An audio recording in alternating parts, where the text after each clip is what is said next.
Oy, pre, tignan mo, oh. May sarap ng merienda. Bakit? Ano naman yan? Ha? Wow! Oreo! Masarap din, di ba, pre? Oo nga eh. Tara na, kunin natin ni sir. Sir, magkano po yan? Sir, magkano po yung Oreo?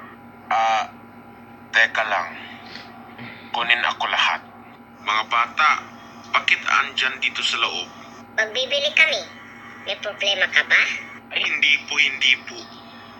Magsabi ako sa inyo yan. O ano, sir? Anong price sa Oreo? Anong price daw sa Oreo? Teka lang, kukunin ako sa computer.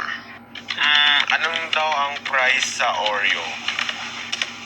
It costs 29 cents. Okay lang po ba? Oo, sir. Meron akong 50 dito. Magkabayaran po yun. Ha? 50? Sige. Akin na yung 50 cents mo. Here, and keep this money. O, heto na yung Oreo mo. Salamat, sir. Mga bata talaga na yun. Sobrang pasaway. Yes, wakas may merienda na kami. Oo nga eh. Kumakain tayo ng merienda mamaya sa bahay. Sige. 2 hours later.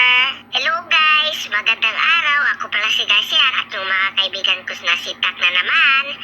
At ngayon, bili kami ng Oreos at merienda sa Minimart dahil ang cashier sinabi ng it costs 25 cents daw po lang.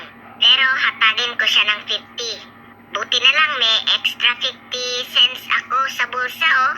Pang-comment lang kayo kung gusto yung part 3. Bye-bye! Kita-kita tayo ulit bukas! And once again mga repa,